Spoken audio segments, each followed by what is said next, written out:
Hello, I'm Karen Mangiacotti. Welcome to In Bed with Penis Mom. Today, we are going to do the Penis Mom origin story. When I was little, I wanted to be a lot of things. Johnny Carson's replacement, only woman on the Dallas Cowboy cheerleader team, an artist with my own wing at the Boston Museum of Fine Art, you know, the normal stuff. I wanted to be a lot of things, but I promise you, I never, ever in a million years wanted to be known as the Penis Mom. But here I am. It all started back in November of 2011 when my then 13-year-old son was having a project at school where they were going to do a pumpkin chunking contest. Very cool. You know, it's a science experiment where you put a pumpkin in a trebuchet and you launch it and then you see how far it goes. Excellent physics experiment. Awesome. Except the email asking for help from dad. That's right, dads. Are there any strong dads who can help? So if you know me, you know I'm cautious. I sat down at my computer to check the facts. First, yes, it appears as though we were in the 21st century. So, with time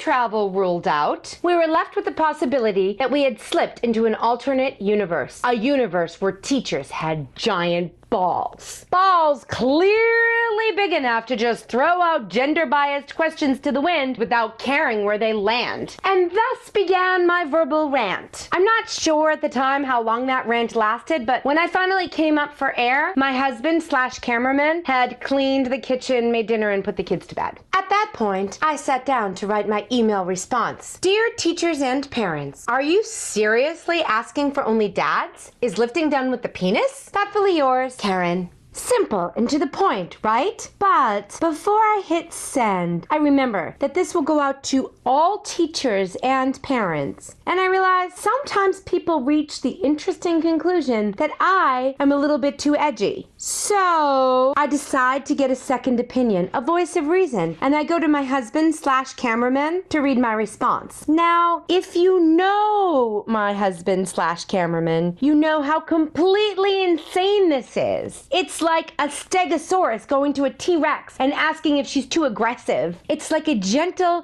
breeze asking a hurricane if she should ease up on the blowing a little bit. If I'm a little edgy, my husband is flying off the edge, not even realizing that there is an edge there. He is not the man to ask for help when you need to know how the norm will react. And yet I do.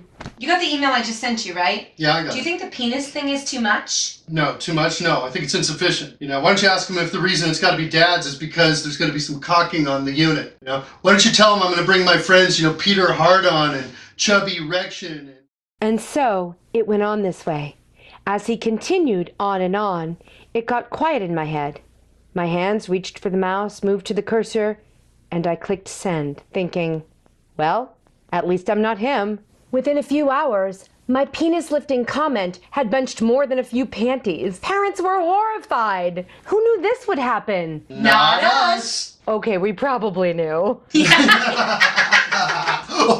But seriously, asking for exclusively dads to help is incredibly offensive to me. I resent the message we're giving our daughters, that because of their gender, they're unwelcome to participate in physical tasks. I resent the message to all children that we judge their contribution based on their gender and not actually their contribution. What the hell century is this again? Oh, yep, still 21st. To further complicate and add humor to the situation, I signed the note Karen. Now, I mostly did this because my name is Karen, but it also happened to be the name of the school principal. And this caused quite a stir as everybody thought she sent out the penis note. She sent out a note of clarification saying that it wasn't her and that we had to remember our emails needed to be all Disney all the time. That part kind of made me laugh, but the next part didn't. She went on to say, for the record, I am not a fan of lifting things though, and I don't like mud. This is what the principal said in response to my complaining about asking just dads for help. Huh, interesting. So don't rock the boat about gender discrimination because we don't want to get icky and muddy. Ladies, this doesn't make me feel better. Asking for strong parents is smart. Asking for only the parents that have a penis is inefficient, and it's a little too Mad Men for the 21st century. When I showed this email thread to my 13-year-old boy, I thought that he would be upset and ask for me to be more like normal moms, but he didn't. Instead, he said, screw them, that's cool. Now, I could focus on the fact that my boy just said, screw them, and think about how wildly inappropriate that is. Or I could just be happy in knowing that I did something right with that boy and embrace the fact that now I am known at all school functions and throughout the land as the Penis Mom. It's really dark in here.